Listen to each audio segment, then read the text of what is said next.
सभी श्रोताओं का फैक्ट्स वर्ल्ड में हार्दिक स्वागत, अभिनंदन।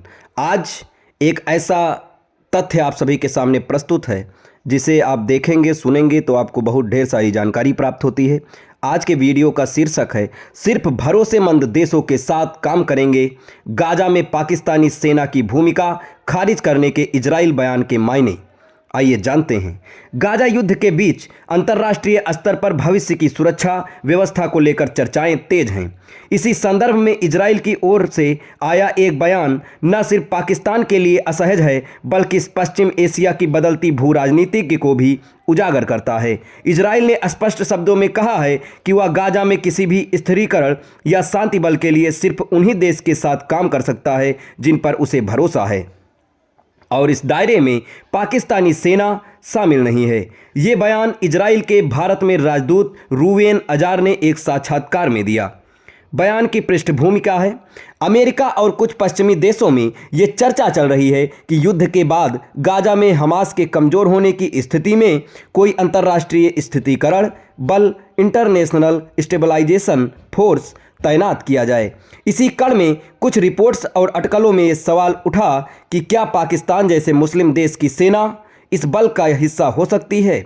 इजराइल ने अब इस संभावना को सार्वजनिक रूप से खारिज कर दिया। इजराइल का भरोसे वाला तर्क क्या संकेत देता है? जब इजराइल कहता है कि वह सिर्फ भरोसेमंद देशों के साथ काम करेगा तो इसके कई निहितार्थ हैं।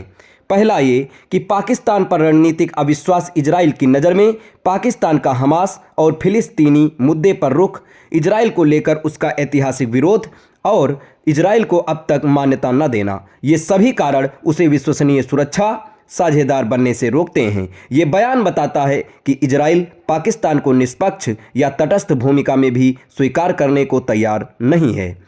हमास के लीडर और पाकिस्तान में बैठे आतंकवादी संगठनों के साथ संबंध होना।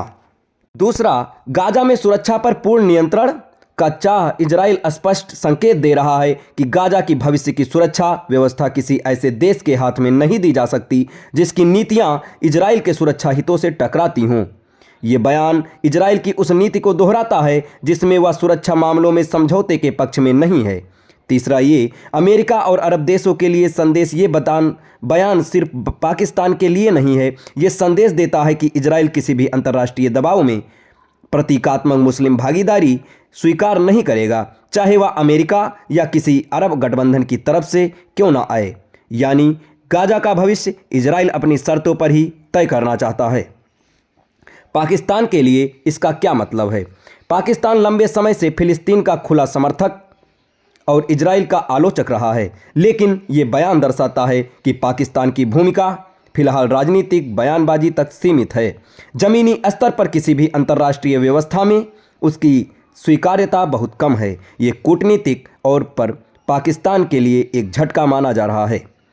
भारत के संदर्भ में इस बयान का महत्व। दिलचस्प बात यह है कि ये बयान भारत में तैनात इजरायली राजदूत द्वारा दिया गया और भारतीय मीडिया को दिया गया साक्षात्कार था। ये अप्रत्यक्ष रूप से भारत इजराइल रणनीतिक साझेदारी और सुरक्षा मामलों में आपसी भरोसे को भी रेखांकित करता है, खासकर तब जब भारत खुद गाजा मुद्दे पर संतुलित रुख अपनाए हुए है। क्या ये अंतिम शब्द है? फिलहाल गाजा में युद्ध जारी है और भविष्य की व्यवस्था को लेकर कोई अंतिम योजना तय नहीं है, लेकिन इजराइल का ये बयान साफ करता है कि गाजा में कोई भी अंतर्राष्ट्रीय भूमिका इजराइल की सुरक्षा प्राथमिकताओं से ऊपर नहीं हो सकती, और इस फ्रेमवर्क में पाकिस्तान जैसी भूमिका के लिए फिलहाल कोई जगह नहीं दिखती है।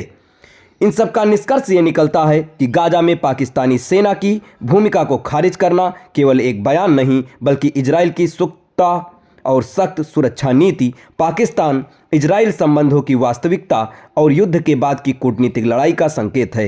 ये दिखाता है कि गाजा की लड़ाई सिर्फ मैदान में नहीं बल्कि भविष्य की राजनीति और नियंत्रण को लेकर भी लड़ी जा रही है। ये तथ्य आपको कैसा लगा? आप इस बारे में अगर कोई जानकारी देना चाहते हैं तो कमेंट बॉक्स में ज़रूर दे सकते हैं और हमारे चैनल के साथ जुड़े रहें। धन्यवाद।